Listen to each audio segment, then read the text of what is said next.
Glenn, say liar, liar, pants on fire. If someone breaks a promise or tells a lie, their pants are supposed to catch on fire, I said, wondering afterwards if I had gone a bit overboard. But lessons taught in childhood are that important. Perhaps a bit of exaggeration in my admonition would have a greater impact. It's all for Glenn's sake, after all. However, Glenn's face turned red with anger at what I said. At first, I thought it was just typical defiance, but it was something else. Why don't Mom's pants catch on fire, then? Is Mom a liar too? Why would only my pants catch on fire? Glenn, how dare you speak to me like that? Even though I had a rough past, I couldn't overlook such disrespect towards a parent. Raising my voice instinctively, Glenn, not wanting to be outdone, barked back, tears nearly in his eyes. It's true. Mom is a liar. So, it's only fair if Mom's pants catch on fire too. I'm not lying. As he yelled, he became overwhelmed with emotion. Eventually, he burst into tears, shouting, I hate Grandma. She's stupid. This left me at a loss. What should I do? As I panicked, uncharacteristically unsure of myself, I heard rapid footsteps from behind.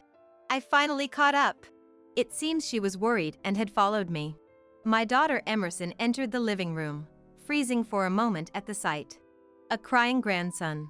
And a flustered grandma.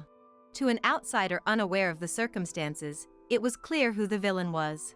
Rushing to explain, I said, It's a misunderstanding. But seriously, calling your parent a liar isn't right, is it?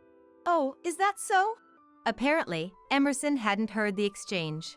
Stunned, Emerson listened as I explained everything without omission. After hearing it all, Emerson clapped her hands, seemingly convinced. I see. But it seems like Glenn isn't exactly lying, is he? Then, squatting down like me but with a calm demeanor unlike mine, she spoke gently to Glenn. Hey, Glenn. There must be a reason you called your mom a liar, right? A reason. Yes, a reason. Might be hard to explain reason to someone in the early grades. Can you tell me, Glenn, why you think Mom is a liar? Glenn fell silent for a moment but soon said, Wait here, and ran off somewhere. After a while, he returned, holding something that looked like a crumpled piece of paper. My name is Mahalia. I'm a self-employed owner of a small delivery service. I was blessed with 2 children by my husband, who sadly passed away in a traffic accident 25 years ago. When my eldest son, Connolly, was 6 and my daughter, Emerson, was 3. I was determined to make sure that the prejudice of being raised by a single mother wouldn't lead them to feel deprived in any way. After my husband's death, I worked tirelessly, continuing to run the delivery service he left behind. As someone who lost their husband in a traffic accident, it's an ironic twist of fate, but maybe it's because they grew up watching my struggles, or perhaps they had their own childlike thoughts about it. Connolly and Emerson never complained about our situation. Instead, they took the initiative to help me out from a young age. In elementary school, they would take on all the household chores I couldn't manage, and by middle school, they were sorting packages within their capabilities.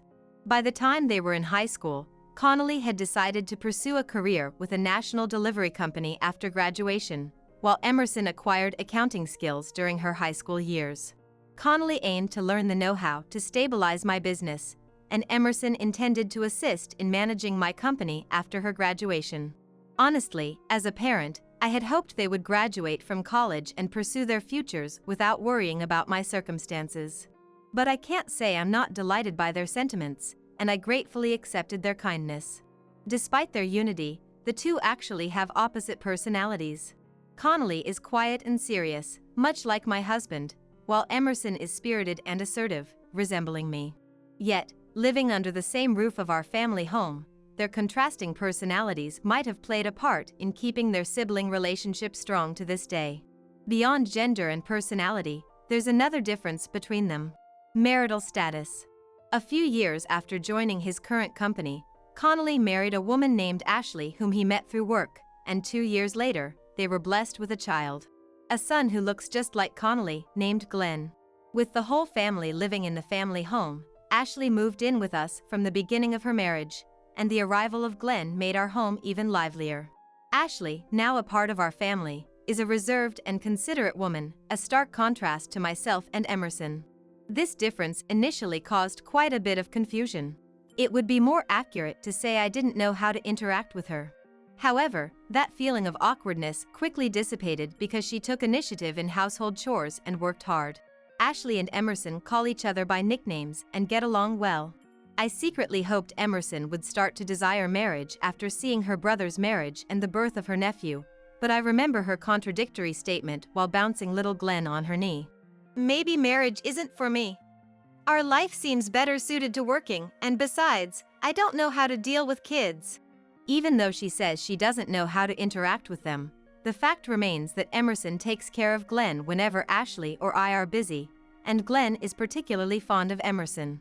Our family, seemingly without troubles and with good relationships, appeared to be sailing smoothly.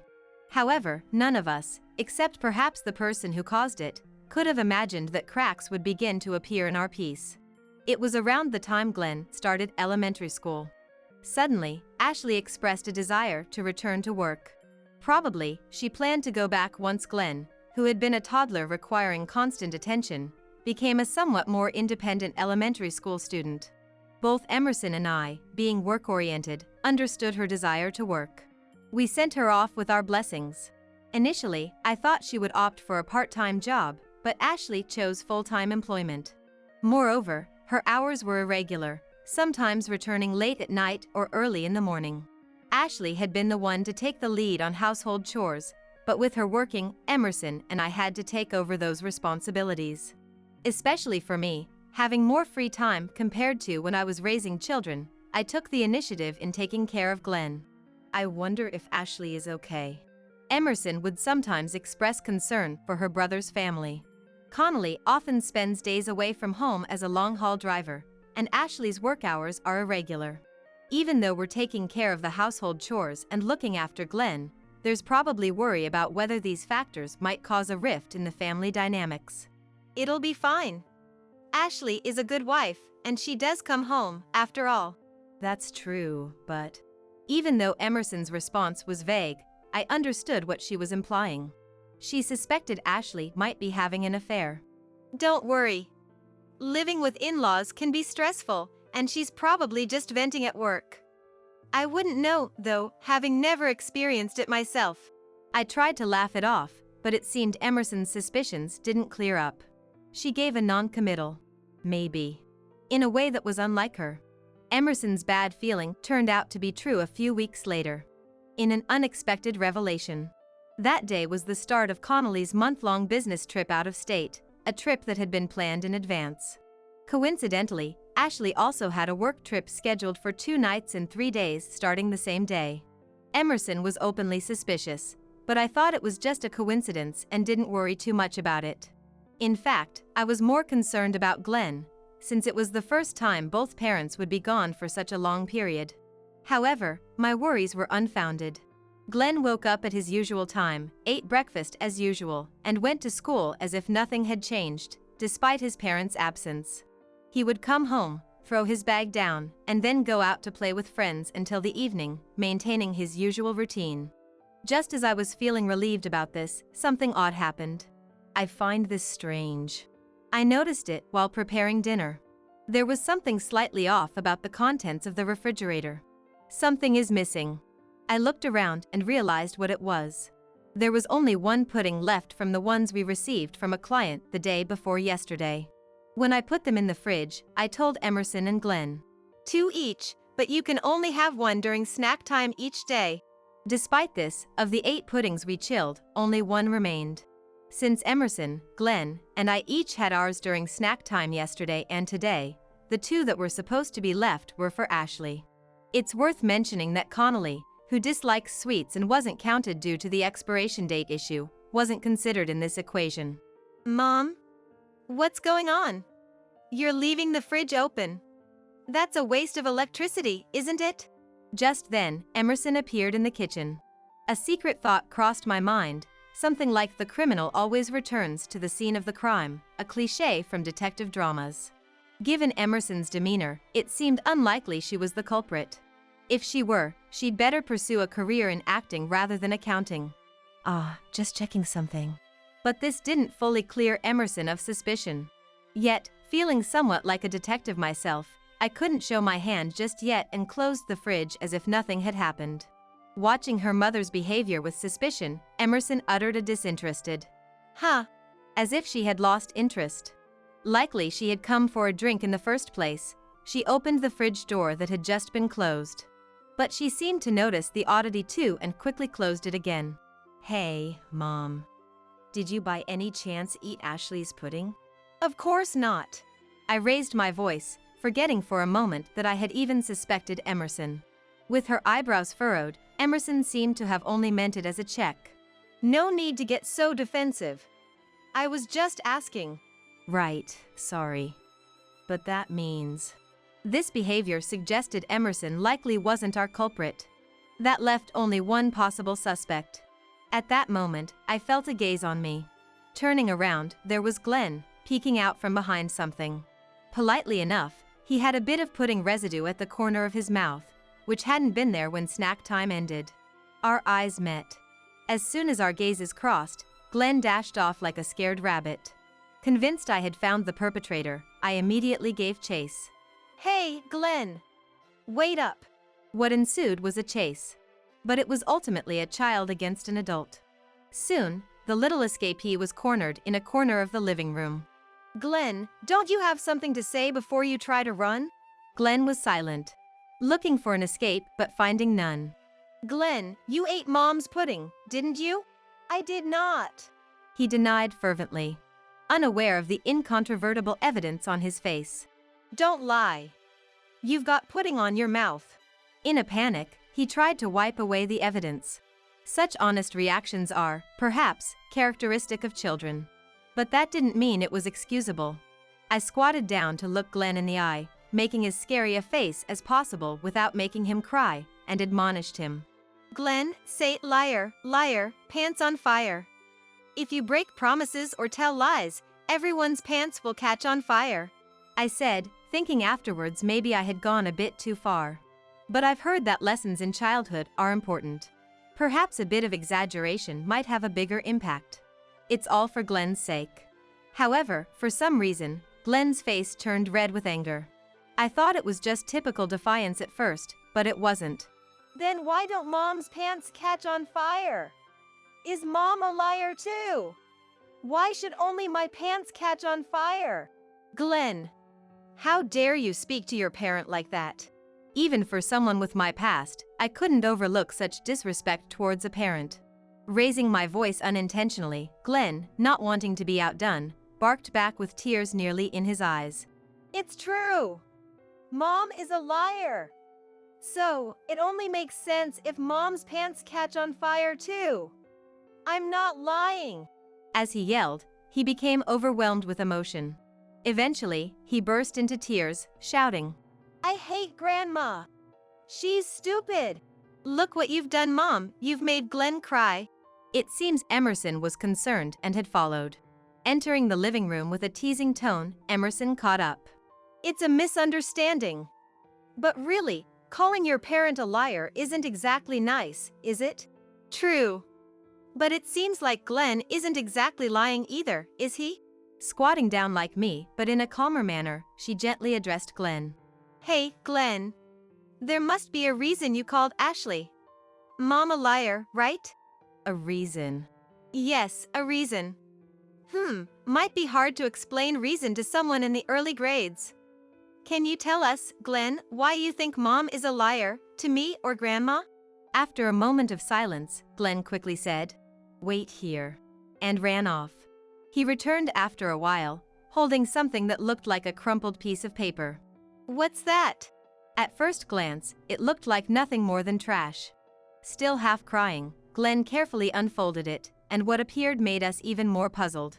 "Is this Ashley's work schedule?"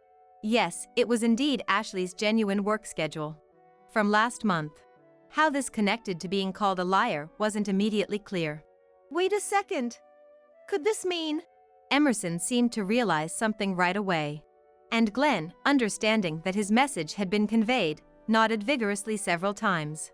Mom, these red days marked off were when you said you were going to work. These are days off, right? Days off mean no work, right? That's right.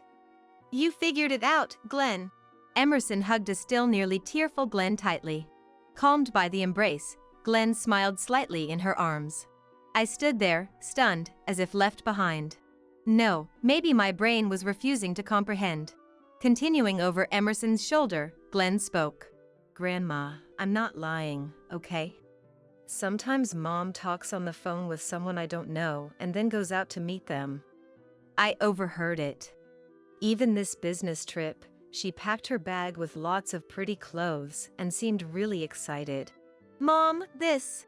Damn, just as Emerson predicted. I guess I still have a lot to learn. Frustrated, I instinctively cradled my head in my hands. Having taken over as the manager in place of my husband and determined not to be underestimated because I'm a woman, I thought I had honed my ability to judge people over decades. But it seems Ashley was the clever one this time. Even if Ashley is having an affair as Glenn suggests, there's honestly nothing we can do about it now. The only evidence we have is the word of young Glenn. If it's chalked up to a child's misunderstanding, that's the end of it. Without definitive evidence that leaves no room for denial, they could easily slip away. And if we're wrong, they might hide their tracks even more cleverly from now on. As I pondered what to do, Emerson's phone rang. Emerson, your phone. It's okay. That sound means I got a message. But excuse me for a sec. After lightly patting Glenn on the back, she stood up. Pulling out her mobile phone from her pocket, it seemed to be good news for Emerson. A sly smile crossed her face. What's with that creepy grin? Looks like our prey got caught in the net. She displayed a grin not suitable for a child to see but ensured Glenn couldn't see the mobile phone's screen. She turned towards me. Again, I found myself cradling my head. Emerson, when did you start planning this? Well, when indeed. But more importantly, Mom, call bro. Ask him to come back as soon as possible, before Ashley returns. Yeah. You sure are demanding. Sighing for what felt like the umpteenth time, I activated my mobile phone. It felt wrong to disturb work for this, but it was a crisis for my son's family. Shaking off the hesitation, I dialed Connolly's number. That night, an unseasonably heavy rain poured down as if foreshadowing the difficult times ahead. Occasional thunder rumbled in the distance, and every time it sounded, Connolly alternately looked towards the ceiling, accurately the door leading to the upstairs hallway and stairs. Glenn was supposed to be sleeping in his room upstairs. He was probably worried that Glenn might be scared of the thunder. The glances towards the hallway were surely out of concern for Ashley's safety, who was due to return today. Maybe I should go pick her up. This conversation was repeated several times. With the heavy rain, there was concern that buses might be halted.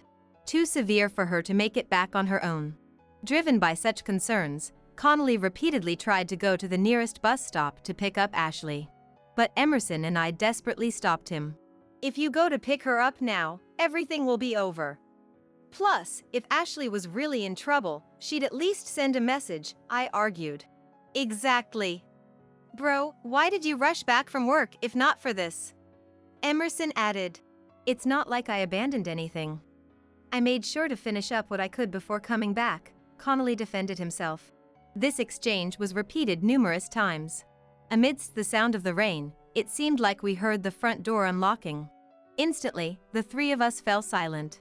Listening closely, the sound of the door opening was followed immediately by Ashley's voice saying, I'm home. Emerson signaled with her eyes. I'll go. Pretending to be the concerned sister rushing out to greet Ashley, who had returned in the heavy downpour. Welcome back, Ashley. You're soaked, aren't you? Here, take this towel. Thanks, Emerson. I thought I'd be okay, but my umbrella didn't help much. My carry-on got wet too. Can I just leave it in the entrance for now? No problem. If we prioritize the carry-on and you catch a cold, I'll get scolded by bro. Laughter was heard. It hardly sounded like a conversation between those about to confront and be confronted. Connolly next to me still looked anxious. I had briefly explained the situation over the phone at that time, and Emerson had shown him the thing she had obtained. So, he should know what's about to happen. But understandably, he was anxious. Their voices, almost mocking Connolly's state of mind, approached the living room. As the door connecting the hallway and the living room opened. Ah, hello! Welcome back, Ashley. Welcome back, Mom. We greeted Ashley as neutrally as possible, trying to hide any emotion in our voices. Perhaps surprised by my presence and Connolly, who wasn't supposed to be back yet. Her face stiffened in shock. But soon, she put on a forced smile. I'm back, Mahalia. Wow, this rain is terrible. Did Connolly come back because of the rain, too? Ashley acted as if nothing was amiss, unaware that everyone else knew everything. Ashley, there's something I need to confirm. You were on a business trip, right? Ashley's hand, holding the towel, paused momentarily, but then resumed. What are you talking about, Connolly? Are you and Mahalia possibly misunderstanding me for cheating? She waved her hand in denial, pretending nothing happened. Unable to tolerate such obvious acting any longer, Emerson behind Ashley presented her mobile phone. Can you still keep up this act after seeing this, Ashley?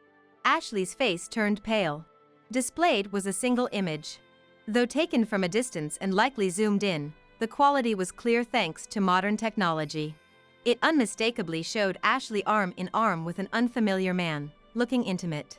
Sorry, but something was off with your behavior, Ashley, so I asked someone from another delivery service to keep an eye out. You said you didn't have any brothers, right? Even if that was your dad, he looks way too young and nothing like you. So, Ashley, who is this man? Who? He's a colleague from work. A colleague? Do married people these days link arms with their colleagues and do this and that?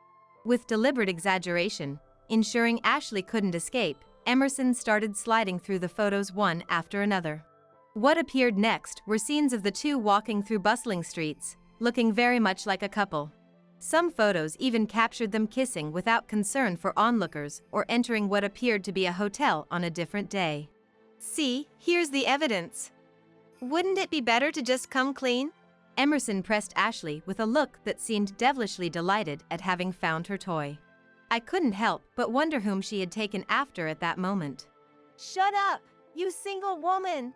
With those harsh words, Ashley shrugged off Emerson's arm.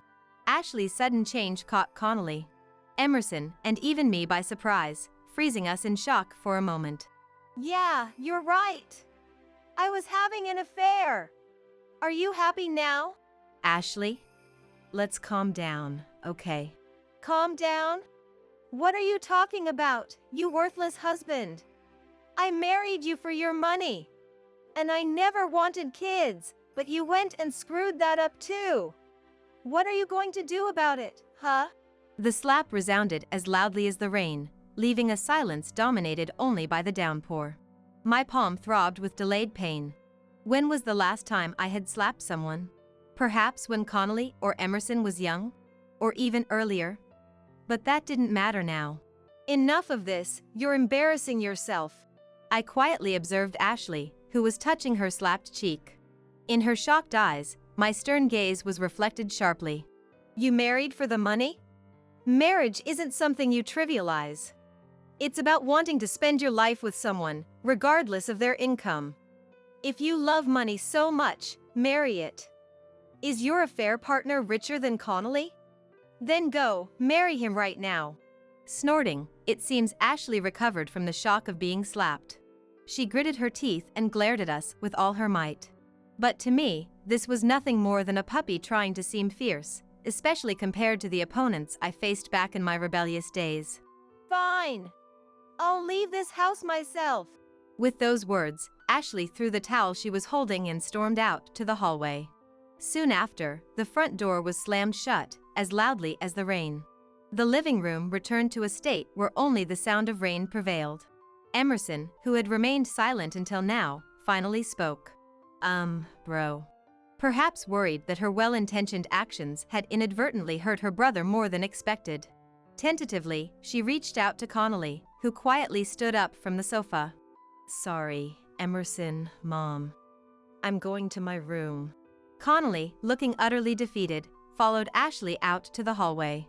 His ascent to the second floor was visible through the open door, indicating he truly went back to his room. Mom, Emerson's previous bravado was nowhere to be seen. Uncharacteristically, Emerson looked as if she was on the verge of tears. I pulled her close and hugged her. You did nothing wrong. Sooner or later, that woman's true nature would have been revealed. Perhaps Connolly was turning a blind eye for Glenn's sake, letting things get worse. If you acted thinking of Connolly's best interest, stand tall. The rest is up to him to overcome. I stroked her back, as if comforting a small child. Then, perhaps reaching her limit, I could hear her sobbing over my shoulder. As the rain continued to mask our sorrows, regrets, and wounds, the night deepened, marking the collapse of a family. The day after those events, I found myself at a loss. How to explain Ashley's actions to Glenn was the question. While it was Connolly's place as the parent, given his state, it was uncertain if he could explain it well even after some time had passed. Yet, whether it was my place to intervene as just the grandmother was also unclear. Sadly, my concerns were unnecessary, as it seemed Glenn had overheard the heated argument involving Ashley the previous night. Mom left home, didn't she? I heard her angry voice yesterday. She's gone to someone unknown, hasn't she? Glenn mentioned this upon realizing his mom hadn't returned home that morning. While Emerson awkwardly tried to console him, Glenn, trying not to worry her, smiled bravely and said, "It's okay, Emerson. Mom looked really happy when she was talking on the phone with that unknown person. Happier than when she talks to Dad." It seemed the child had his own thoughts about witnessing his mother's actions. Glenn had accepted reality more firmly than expected. As for Connolly, who seemed shockingly affected at that time, he also emerged from his room the next day, likely realizing he couldn't afford to dwell in sadness with his son still there. I was relieved, fearing he might shut himself away in shock. I hope this turns into a case of after rain comes fair weather. With that wish, I glanced outside the window to a refreshing blue sky, as if the previous day's rain had never happened. Time has passed since that day. Since then, Ashley and Connolly haven't met, but it seems they've officially divorced through mediation. Custody, of course, went to Connolly. There was one instance of contact from Ashley post-divorce. According to Connolly, the man Ashley had an affair with, whom she believed was single, turned out to be married with children and involved in legal troubles. Ashley, having been abandoned by him and unable to pay the compensation demanded in their divorce, pleaded with Connolly, her ex-husband. Of course, he rejected her plea. After the incident, Connolly resigned from his job and joined the company I run, despite it offering a significantly lower salary. He said he wanted to spend more time with Glenn. Though the reason involves my dear grandson, I have no intention of spoiling them. Our small company, now a trio, continues its modest operation, yet feels livelier than before. "Seeing what happened to Bro makes me think I'm better off working," Emerson remarked. Don't say that. That was just a case of choosing the wrong partner. Marriage can be good, depending on the situation. Connolly responded without pausing his computer work. "That's because you're a man. For women, it's usually about when they'll do the housework, when they'll have kids, and all the nagging from everyone around them. Just let them say what they want." "Hey, Emerson, you've stopped working." Reminded, she resumed working with a childlike "yes," and started moving her hands again. Then, the hurried footsteps of a child approached. "Grandma, I've finished folding the clothes." Is that so? Thank you, Glenn. As I patted the head of my approaching grandson, he smiled back happily. Like Connolly and Emerson in their youth, Glenn helped with house chores when he had no plans with friends. "Well, Glenn has worked hard. Connolly, why don't you take a break with Glenn?" That's unfair. I want a break too. "You've been all talk since a while ago. Your break is still far off." How mean! Emerson started to fake cry. Approaching Emerson, Glenn said, "Emerson, he who does not work, neither shall he eat, you know." At Emerson's exaggerated reaction, clutching her chest, I couldn't help but burst into laughter. "Glenn, where did you learn such a phrase?" I forgot, he said with an angelic smile. Glenn managed to make not only me and Connolly but even Emerson laugh along. After the turmoil with Ashley, I wondered what would become of us, but here we are, the four of us, sharing laughs together.